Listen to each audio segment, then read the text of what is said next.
Hoy vamos a estudiar el tema Descendamos. Recuerde que durante esta semana estamos estudiando el tema Todas las Naciones y Babel. Y ya el día de ayer nuestro pastor nos ayudaba a ver la presentación que hace la Biblia sobre Babel, sobre lo que está sucediendo en la llanura de Sinar allí, en esa construcción que todavía no hemos entrado de lleno a la construcción, y eso lo haremos el día de hoy. Así que vamos a pedir la dirección de nuestro Salvador. Padre eterno, venimos ante tu presencia para suplicar que tu Espíritu Santo ilumine nuestras mentes y nuestros corazones para sacar la lección de la lectura que vamos a hacer este día. En el nombre de Cristo Jesús. Amén. Amén. Para el día de hoy, pastor, vamos a considerar algunos pasajes que me gustaría leer antes a fin de luego poder con esa lectura guiar nuestras reflexiones. Y usted nos va a ayudar porque hay algunas preguntas que nos hacemos acá. Desde los versos 5 al 7 de Génesis 11 nos dice la Biblia así: Jehová descendió para ver la ciudad y la torre que edificaban los hijos de los hombres.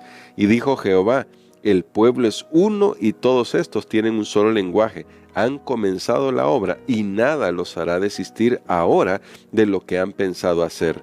Ahora pues, descendamos y confundamos ahí su lengua, para que ninguno entienda el habla de su compañero.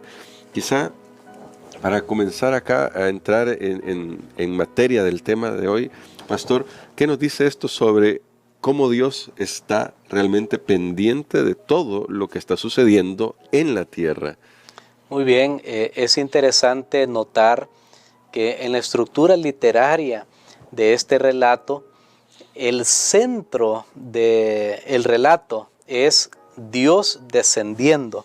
Es esto que leímos en el capítulo 11 y el versículo 5, si no me equivoco, donde Dios dice, descendamos. Es el centro de este relato. Es el centro de este relato. El verso 7. O más bien el versículo número 7. Entonces, Génesis 11, 7 es el centro de este relato de la Torre de Babel. Recordemos que era la Torre de Babel. Era el intento del hombre de usurpar el lugar de Dios, de mandarse él, de no seguir las directrices que Dios da.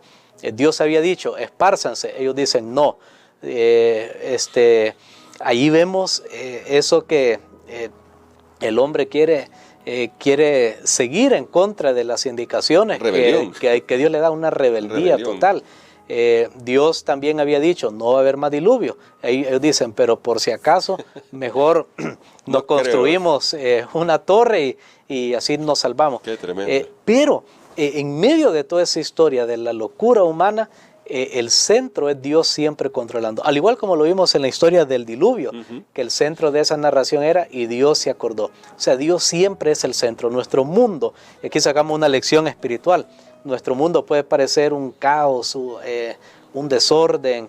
Sin embargo, Dios siempre está al control. Pero lo que tenemos ahí era el ser humano en esos primeros momentos después del diluvio, en esos primeros años, intentando pues organizarse y confederarse en contra de Dios, y parece que lo estaban haciendo muy bien, al punto que Dios tuvo que intervenir específicamente. De hecho, aquí yo quiero compartir con ustedes, hay un autor cristiano que se llama Myron Rush, y él escribió un libro de administración desde el punto de vista cristiano, y en una de las partes de su libro, él dice que la construcción de la Torre de Babel nos da 4 ingredientes claves para desarrollar una organización que sea exitosa. Número 1, fijarse una meta. Sí. Ellos tenían una meta de trabajo. ¿Cuál era? Construir una torre. Número 2, unidad de propósito. Todos dijeron, vamos a apoyar. Número 3, un lenguaje común. Todos hablaban el mismo idioma. Y número 4, cumplir con la voluntad de Dios. Si ustedes notan, los que edificaban esta torre tenían los primeros 3. Tenían una meta, tenían un lenguaje común y una unidad de propósito. En lo que fallaron es en seguir la voluntad de Dios para su vida. Pero si nosotros emprendemos algo y le añadimos ese cuarto, pero tenemos los otros 3, va a ser realmente espectacular. Y eso es lo que pasa con el ser humano hoy. Notemos que tenían mucha creatividad, al igual que los descendientes de Caín. O sea que alguien puede estar en contra de Dios y le puede estar yendo bien. Claro. Y ahí vemos las grandes ciudades en el mundo, las grandes capitales, los grandes inventos, y el ser humano llega al espacio, y ahí es donde el ser humano equivocadamente dice, no necesito de Dios, miren todo lo que yo puedo lograr. Y ahí piensan que pueden escapar de la jurisdicción de Dios. Pero, al igual que lo vemos en la historia de la Torre de Babel, Dios viene hasta donde nosotros estamos. Pero si nosotros como iglesia o familia o sociedad queremos tener éxito, debemos tener esos elementos combinados con seguir la voluntad de Dios para nuestras vidas. Agregando ese cuarto elemento que es fundamental. Ahora, pastor, ese cuarto elemento que usted agrega me llama la atención porque en la lección se destaca eso. Cualquiera sea nuestro trabajo, de todas maneras Dios siempre tiene que descender a nosotros para poder, por decirlo así, de certificar que lo que estamos haciendo esté en armonía con su voluntad, para que se pueda dar fe que se está haciendo la voluntad de Dios. Y esto me lleva a pensar en algo que en la lección se destaca, y es que finalmente Dios descendió en la persona del Señor Jesucristo para rescatarnos de una vez por todas de esto que es la locura, como usted lo mencionaba, de la locura humana.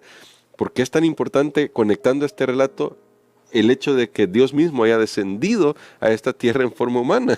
Este punto es crucial en este estudio que estamos haciendo hoy, porque aquí vemos unas ironías y luego lo vamos a conectar con lo que hizo nuestro Señor Jesús. Nosotros vemos que el hombre quería llegar a ser como Dios. Recordemos Babel, puerta de Dios o puerta de los dioses, que es Babilonia, o sea, el deseo de llegar hasta el cielo. Pero la Biblia dice, Dios tiene que descender. O sea que en otras palabras, no importa cuánto el hombre crea que está subiendo, nunca llega hasta donde Dios está. Nunca. El ser humano, Lucifer mismo ya lo intentó en el cielo, quiso ser Dios, no pudo. Más bien fue derribado. Adán y Eva quisieron ser Dios, más bien perdieron el paraíso.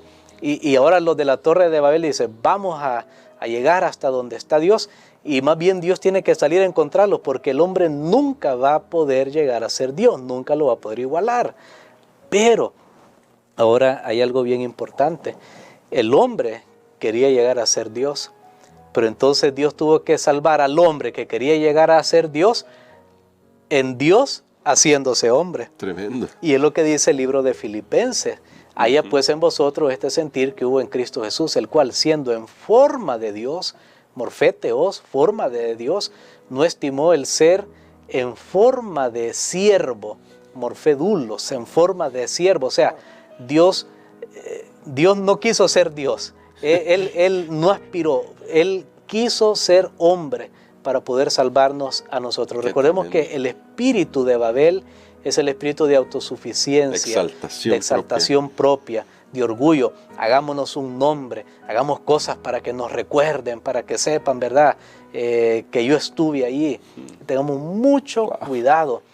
Nuestra motivación es el hombre que lastimosamente, y ya vimos que aunque se organice, pero no tome en cuenta la voluntad de Dios para su vida, va a fracasar. Pero damos gracias a Dios que Dios siempre desciende hasta donde está al ser humano, el ser humano. Amén, amén. Qué bendición. Y con esto en mente, pastor, una reflexión final que nos ayuda a nosotros a evadir esa tentación. ¿Cómo podemos evadir la tentación nosotros? Porque, como usted decía, y eso me quedó muy, muy grabado ahorita que usted lo decía, siempre tenemos esa tentación de que nuestro nombre sea el que quede grabado, que se diga de nosotros porque Él estuvo ahí. Como cristianos, ¿cómo podemos evadir esa tentación? ¿Qué podemos hacer para no ceder al espíritu de Babilonia? Bueno, es interesante que más adelante, unos capítulos luego, veremos que Dios es el único que puede dar un nombre. De hecho, se lo dijo a Abraham, yo voy a engrandecer tu nombre, pero es Dios. Si Dios quiere que usted haga algo, pues Dios lo va a dirigir. El asunto es qué me motiva para hacer algo. No hay duda que hay que hacer muchas cosas buenas, claro, pero es Dios le va a dar esa oportunidad.